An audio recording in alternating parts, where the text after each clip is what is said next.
Patrick Ramirez Angel avec nos deux anges et Étienne Dano, Bonjour, humoriste. Étienne. Comment ça va, Étienne? Ça va bien, vous autres?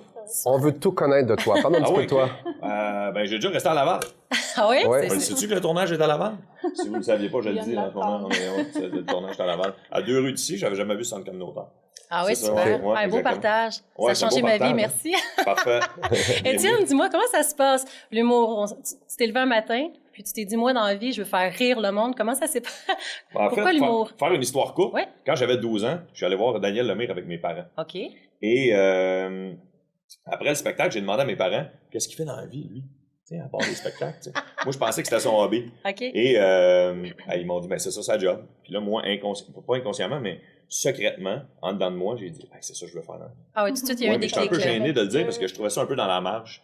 Puis OK. ça avait pas l'air nécessairement d'un métier quand j'étais jeune. Tu sais. Mhm. Ça avait plus l'air mais là, je m'aperçois qu'il y en a un vrai. Puis j'ai foncé, j'ai persévéré, puis aujourd'hui, c'est ça que je fais. Super. Je suis curieuse, c'est quand même Oui. une bonne carrière, tu as fait plusieurs numéros, tu as de l'expérience dans le domaine. Ça serait quoi un de tes moments les plus mémorables, les plus cocasses? Mémorable ou cocasse? Parce que c'est pas la même affaire. Choisis, C'est pas la même mémorable, affaire. cocasse, je te laisse. OK, ben mémorable, ça va l'air bizarre, là, mais le troisième Bizarre. plus gros festival d'humour au Québec Oui. est à Val-d'Or. OK? OK. Il y a Montréal, juste pour rire, il y a Québec, le Grand Rire, et le troisième plus gros est à Val-d'Or, et ils font 3 gros soirs à l'extérieur OK. devant 5 à 6 000 personnes. Wow. C'est un gros happening là-bas. On fera pas de jeu de mots plates en voulant dire qu'il n'y a rien à faire là-bas, c'est que ça ramasse tout là. Mais, bref, et j'avais fait un spectacle là, j'ai animé une année tous les galas qu'il y a eu Super. devant 5 000 personnes à chaque soir. 5 000 personnes, et où il faut pas oublier aussi, il y a à peu près 18 000 maringouins. Ça a été comme un Et- gros... Le maringouin va et, d'or pour ça. Ovation debout à chaque soir de 5 000 personnes. Ah, c'est ça. Oui, c'est ça. Mais tu fais du stand-up aussi, toute seule, je pense, hein? Oui, exactement. Ben, veux pas, en faisant de l'humour, des fois, tu te ramasses à animer des soirées d'humour aussi, OK. en incrustant tes blagues. J'ai fait beaucoup de spectacles dans les bars en animant, et c'est là que je testais mes blagues qui se Tu as retrouvent fait du aujourd'hui one-man show dans aussi? mon one-man show. Ouais, OK. En ce moment, je suis en tournée en ce moment avec mon Qui show. s'intitule Excessif. Oui, Pourquoi exactement. ce nom? Qu'est-ce qui Il t'inspire? a l'air d'un gars excessif, tu t'en rends pas compte? D'action? Excessif, je le C'est sais un pas. volcan. Ben oui, L'excès explosion. explose. J'ai demandé aux gens de mon entourage, les gens je voulais que le spectacle me ressemble le plus possible. Ouais. Fait que j'ai demandé à mon entourage, ma famille, mes amis, j'ai dit, c'est quoi le qualificatif que vous me donnez? Je vous en demande juste un. Puis C'est excessif, ce qui est ressorti. c'est lui qui est sorti le plus souvent. OK. Puis j'ai dit, ben, si je veux que le show me ressemble, il faut que je fasse ce que les gens disent de moi. Ah, ben, Alors, puis j'ai écrit autour de ça aussi. J'ai OK. des numéros sur le fait que quand j'embarque dans une passion, j'embarque à fond de train. Quand j'embarque dans un problème, même, des fois, Tu fais rien à demi-mesure. Ouais, exactement, Ah, 300%. exactement. Ouais, Super, exact, ça, exact. c'est correct. T'es un gars passionné comme ça, là. Oui, je suis un gars très passionné et dans mon spectacle, je dis que ce qui me passionne le plus dans la vie, c'est les gens passionnés. T'aurais dû être là Moi, tantôt c'est- sur notre show, on avait des appareils passionnants. On avait la président de la boutique La La Séduction. musique de la séduction, là. Ah ouais, hein? Ça, c'est plus passionnel. On aurait fait une parodie avec ça, là. Ah ouais, hein? Ton implication pour la Maison des Jeunes, donc t'es porte-parole pour le groupement des Maisons des Jeunes. Oui. OK. Avant de Comment faire c'est l'humour- arrivé, ça, Avant de sur faire le mot, Terre j'étais de Vie? intervenant. OK, en Maison de Jeunes. Oui, oui, avec les ados. Dans le Ça, secteur ça, ici, c'est ma dans le première secteur de la job. Rive-Sud? J'ai travaillé sur la Rive-Sud. J'ai travaillé à 2 endroits. J'ai travaillé à Beauharnois, le village de Julien. OK. J'ai travaillé à Saint-Hilaire, puis j'ai travaillé aussi à Montréal, dans le quartier Centre-Sud. Et quand les maisons de jeunes m'ont approché, j'ai dit oui immédiatement. Puis, Ça venait rejoindre ta personne, oui, ce que t'as exactement. fait, Puis ton je connais. passage. Puis ils ont pas eu besoin de m'expliquer c'était quoi. Tu sais, mettons, il y a un organisme qui t'approche puis dit voudrais-tu être notre porte-parole? Tu vas être obligé tu vas être obligé de lire la Bible puis de comprendre c'est quoi. Là, moi, je l'ai vécu. J'ai vu des jeunes, j'ai aidé des jeunes. Il y a des jeunes qui m'ont aidé. Et fait, quand j'arrive pour en parler, que ce soit Ben dans oui. des entrevues ou n'importe où, ben ça y va. Naturel. Tu sais, ouais, c'est naturel. J'ai pas un texte appris comme certains. C'est vrai que les humoristes sont tous riches? Les humoristes sont tous riches. Ils sont pas amis avec moi. Parce qu'on a quelqu'un qui a passé tantôt, là, elle est bonne pour les affaires, là. Ah oui, je vais y aller, moi, à ces conférences. Ben c'est oui, sûr. mais oui. Oui, je vais y aller, c'est sûr. Non, je ne suis pas riche. Je vis bien, mais je ne suis pas. Ben, ça dépend, c'est quoi la définition de riche Ouais, aussi. c'est Ouais, ça, ouais, combien Ah ouais, c'est effectivement. ça, exactement. Est-ce que c'est monétairement Oui, aussi au exactement. niveau, là. Ouais. On peut uh-huh. embarquer dans les profondeurs Ouais, de l'âme c'est ça. aussi. Est-ce que riche dans le cœur? Hein? Je maîtrise dans mes poches. Ça t'apporte le plus à travers les spectacles quand tu fais ça? Qu'est-ce qui vient faire en sorte que j'ai vraiment envie de continuer à faire ça? Moi, c'est le public. Le public, c'est les gens. D'ailleurs, avant mes spectacles, environ 20 minutes à une demi-heure avant mes spectacles, je suis dans le lobby et j'accueille les gens moi-même. Mhm. Je leur souhaite bonsoir. Et les gens qui me connaissent beaucoup sont très surpris. Ils font « Qu'est-ce que tu fais là? Va-t'en dans ta loge! » Puis ceux qui me connaissent pas ou qui ont été invités, hey, moi je connais Étienne Dano, mais j'amène ma blonde qui, elle, le connaît pas nécessairement. Mhm. Fait que là, je lui souhaite bonsoir. Puis elle dit « Oui, vous êtes qui, vous? Donc là, je dis, je suis l'humoriste sur le spectacle ce soir. D'ailleurs, un soir, je vois Joliette et la dame qui déchire les billets à l'entrée. Elle voulait pas me laisser rentrer parce que j'avais pas de billets de mon propre spectacle. Il a fallu que son patron vienne dire, hey, laisse-les rentrer, c'est lui qui fait le show. Moi, c'est plus fort que moi. D'où est venue l'inspiration pour faire la vidéo qui a été un succès monstre sur les réseaux sociaux, Douchebag? D'où est venue l'inspiration? Oui. Je l'ai dit tantôt, j'ai déjà resté à Laval. Fait que ça, c'est ça aide. Et, oh mon Dieu. C'est quoi un douchebag? Un douchebag? Je sais pas, on va laisser définir. Faut que tu regardes mon vidéo. Okay. 2,5 millions de vues sur YouTube. Oui. Ça pour dire que la tune Waving Flag, c'est une parodie de la chanson Waving Flag. Lorsqu'elle a sorti, je venais d'apprendre ce qu'était un douchebag. OK, pour vrai? Et moi, je m'amuse toujours quand je suis dans ma voiture à modifier. Je fais beaucoup de routes, beaucoup de tournées, seul dans mon char. Fait que je modifie les paroles. Je modifie les paroles des chansons que j'ai à la radio. Puis je venais d'apprendre c'est quoi un douchebag. Puis Waving Flag, je vois beaucoup à la radio. Fait que je chantais « Je suis juste un douchebag. Je suis juste un douchebag » par-dessus. Je me suis mis à l'écrire au complet. Puis j'ai demandé à des amis qui, ça leur tentait de jouer dedans. J'ai demandé à un ami, connaissez Patrice Lemieux, le faux joueur de hockey. C'est un de mes amis de longue date. C'est lui qui réalise ce vidéo-là. Parce que, en premier lieu, lui étudie pour être réalisateur. C'est lui qui réalise la vidéo. J'ai demandé ça de temps dessus. Puis, petit peu par petit peu, on a fait ça juste pour niaiser, juste pour le fun avec notre propre argent. Puis ça a explosé après. On a même eu une nomination aux Olivier, ça nous a dépassé. Pour un petit mot de la fin, là, où est-ce qu'on peut te retrouver? C'est quand ton prochain one-man show?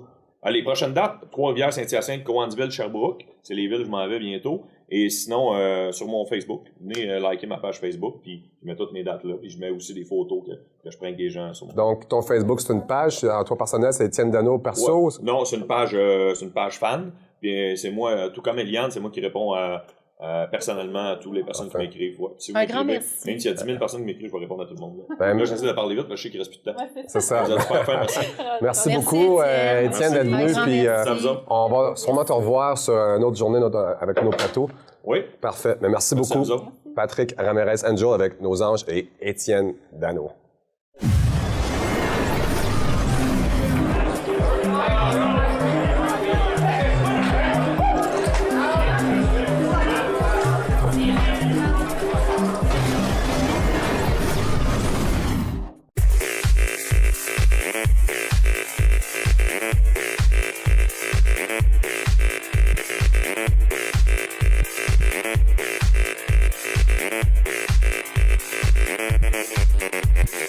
L'École de formation professionnelle en hypnose forme plus d'hypnothérapeutes au Québec depuis plus de 30 ans. Le niveau 1 est un cours d'initiation de 2 fins de semaine qui vous permet de comprendre et d'expérimenter l'hypnose. Une formation de plus de 1000 heures vous permet d'être reconnu comme praticien hypnose et d'ouvrir votre cabinet. Les frais de formation sont déductibles d'impôts. Vous pouvez faire votre formation à Montréal ou à Québec ou alterner entre les deux. Venez nous voir au efphq.com.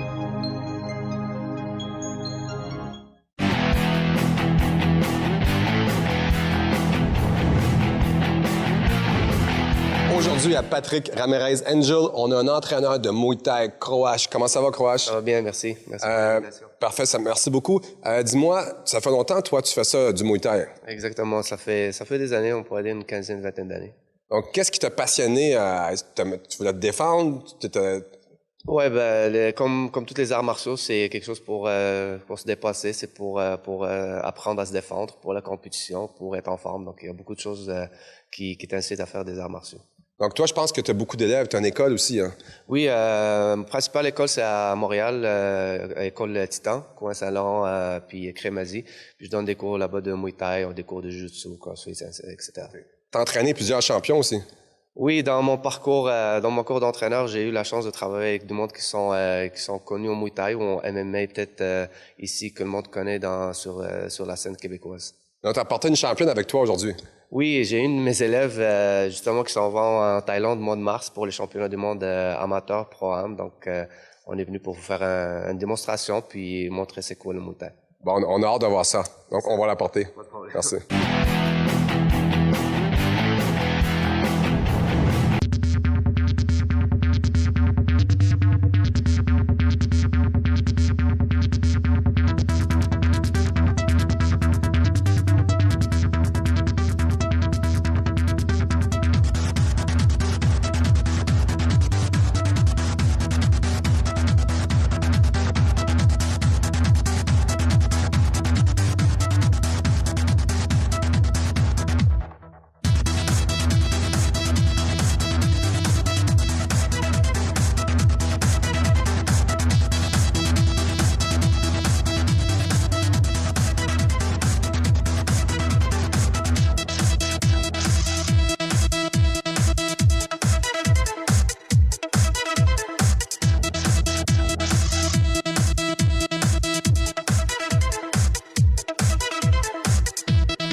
retour avec Croache. Est-ce que tu pourrais nous dire c'est quoi le Muay Thai exactement? Ben, le Muay Thai, on pourrait le définir en fin de compte de deux façons. Si on le regarde comme un sport de combat, comme vous avez vu, c'est un art martial où on utilise, comme on dit, les huit armes. Ça veut dire, on entend beaucoup parler de 8 lamps. Ça veut dire les coups de poing, les coups de coude, les coups de genoux, puis les coups de pied. Ainsi aussi, il y a du clinch, qu'on appelle en Muay Thai le clinch. Ça ressemble un petit peu à la lutte, pour ceux qui ne connaissent pas. La lutte, juste du haut du corps avec des projections. Mais si on veut le définir comme le sport national de Thaïlande, on pourrait dire aussi que c'est une culture, parce que le Muay Thai, c'est pas juste un art martial. On peut pas dissocier la compétition avec la culture, parce qu'il y a beaucoup de traditions là-dedans, il y a beaucoup de rituels, il y a beaucoup de façons de penser. Comme on voit, le Muay Thai, c'est un des seuls arts martiaux qu'on pratique avec de la musique, avec une danse avant qui précède, qui est avant le combat, avec, vous voyez le monde qui sont tatoués, des amulettes avec des mots, call, project. Tout ce que j'ai dit ont des significations. Donc, comme j'ai dit, on peut pas dissocier le Muay Thai de la culture. Mais c'est bon pour les femmes, parce que tantôt, il y avait une démonstration que c'était vraiment bonne en passant. Oui. Donc, c'est bon pour les femmes, les hommes, il n'y a pas d'âge, là. Ah, le Muay Thai, c'est pour madame, monsieur, tout le monde. Donc, c'est à toi de vouloir, c'est la personne, qu'est-ce qu'elle cherche. Il y en a des gens qui vont pousser plus pour la compétition. Il y a des gens, j'ai des docteurs, j'ai des madame, monsieur, qui n'ont jamais rien fait. C'est pour se maintenir en shape ou faire de la compétition, c'est pour tout le monde. Parfait. Mais est-ce que c'est plus connu au Québec ou à l'extérieur? À Québec, le sport est encore jeune, mais on l'a connu à travers le MMA ou arts martiaux mixtes qu'on connaît. Donc, les adeptes de striking, de combat debout, ils ont été intéressés au Muay Thai parce qu'ils l'ont vu sur, comme j'ai dit, le MMA. Mais on n'a pas beaucoup de monde qui, comme on a dit, qui font beaucoup de striking, juste le Muay Thai au Canada. Mais on a beaucoup de monde qui font le MMA, qui font le Muay Thai à travers ça. Je peux nommer Patrick Côté, j'ai travaillé avec, j'ai Nordine Taleb, j'ai Chad Laprise. Justement, on a fait l'émission Ultimate Fighter qui a passé à la télé, Team Canada contre l'Australie. Donc, c'est tout du monde parce qu'en MMA, ce qui arrive, c'est que ces athlètes-là, ils n'ont pas le choix de passer à travers le Muay Thai, la boxe, la lutte, le jiu-jitsu, séparément pour percer dans leur sport. J'ai une faveur à te demander, est-ce que tu pourrais entraîner mes deux anges puis les faire vraiment me suer? Je veux qu'ils sortent d'ici, là, mortes. C'est bon, c'est une faveur? OK. Ah, parfait. Merci beaucoup. Merci à vous, merci. Merci. Alors, à la prochaine démonstration avec nos deux anges, Audrey et Hélène.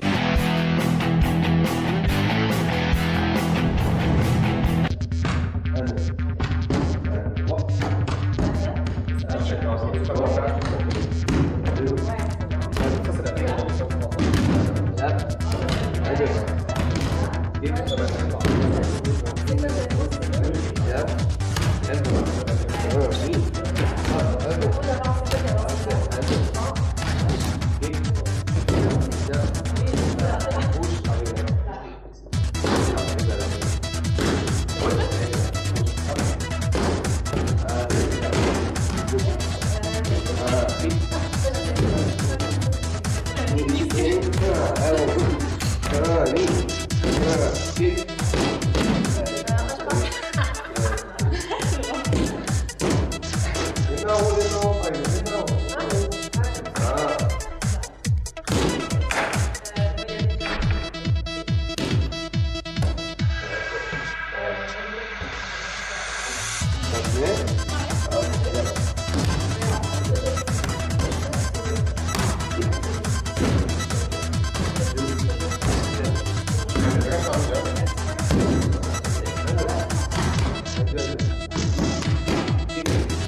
you.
La Voie du succès est à la recherche d'organisateurs d'événements. Nous avons une équipe de professionnels pour vous aider dans vos démarches d'organisateurs. Joignez-vous à nous, La Voie du succès.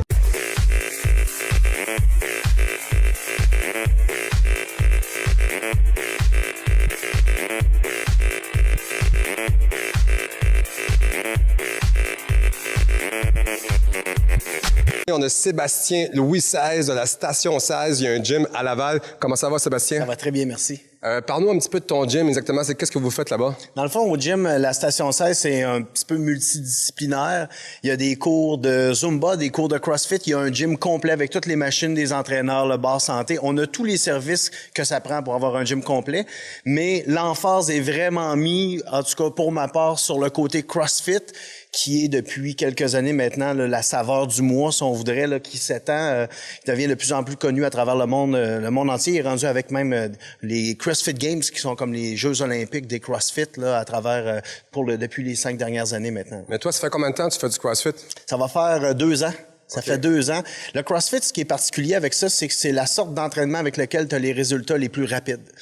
Normalement, si quelqu'un est sérieux dans son entraînement, il va aller dans un gym avant de voir des résultats vraiment significatifs. Même quand tu es très discipliné, ça peut prendre un 3, 4, 5, 6 mois avec une bonne nutrition puis tout le kit. Au CrossFit, t'en fais 1 mois, 3 fois par semaine, tu as des résultats comme tu n'as jamais eu avant dans ta vie. Puis c'est accessible à tout le monde, monsieur, madame, tout le monde? C'est accessible à n'importe qui. Ce qu'il faut faire attention, c'est qu'il y a beaucoup d'endroits où on va pousser la note un peu pour obtenir des résultats ou aller chercher des poids qui sont plus lourds. Quand c'est fait sérieusement, bien encadré avec des gens qui savent comment s'entraîner comme il faut et qu'on respecte ses capacités personnelles, c'est accessible à n'importe qui. C'est sûr que quelqu'un que ça fait 3 ans qui n'a pas fait de sport ou qui a eu des accidents, qui a des hernies dans le dos, on va pas vous demander de prendre une barre olympique avec 45 livres de chaque côté puis de monter ça 30 fois au-dessus de votre tête dans 20 minutes. Mais chacun son rythme. Okay, mais toi, t'as l'air pas mal en forme. Je te demanderais pas d'enlever ton chandail. Peut-être qu'il y en a qui seraient intéressés ici, là. Mais écoute, donc, après 1 mois, tu es capable d'avoir des résultats assez vite, OK? Est-ce que j'ai 2 anges avec moi aujourd'hui. Oui. J'aimerais ça que tu leur fasses une petite démonstration ou que même moi, me faire travailler pour voir comment intense, comme tu en parles. Ouais, ben je vais vous montrer une couple de petites affaires. Ce qu'il faut savoir avec le CrossFit, le concept, c'est de faire des entraînements qui sont pas si longs que ça, mais qui sont toujours très, très cardio et endurance, c'est-à-dire qu'il n'y a pas de pause ou très peu. N'importe quel exercice que tu vas faire dans la vie, si tu en fais 2 ou 3 répétitions, ça peut se faire par n'importe qui. Quand tu as 35 répétitions à faire en dedans de 5 minutes, pour n'importe quelle personne, le cardio embarque, la petite voix intérieure qui commence à dire « Ouf, c'est désagréable, j'ai le goût d'arrêter », mais quand il faut pas que tu prennes de pause, c'est là que le corps rentre dans un mode qui est pas habitué, puis rapidement, il va t'amener des résultats autrement que ce qu'on est habitué de faire. Donc, tu peux-tu nous faire une démonstration? Oui, on va vous faire ça. On a hâte. OK, maintenant, on a Sébastien qui va expliquer à nos 2 anges qui sont ici présents. Qu'est-ce que tu vas leur faire, Sébastien? OK. Dans un entraînement de CrossFit, il y a juste une panoplie de peut-être 70, 75 exercices qu'on peut mixer de n'importe quelle manière, faire des entraînements. Aujourd'hui, on va lui faire 3 exercices qui sont de base, que n'importe quelle personne peut arriver à faire, mais je vais lui faire 2 rounds de ça, juste pour vous montrer à quel point rapidement le cardio embarque. Puis c'est là que ça devient un défi pour le corps de résister la tentation de prendre des pauses. Ce que vous allez faire, c'est 2 burpees, 2 redressements assis et 2 squats. Et vous allez refaire une deuxième round de 2, 2, 2. Okay? Un burpee, pour ceux qui ne le savent pas, saute dans les airs, à terre, on saute, puis on claque dans les mains. Donc, burpee, 2 fois.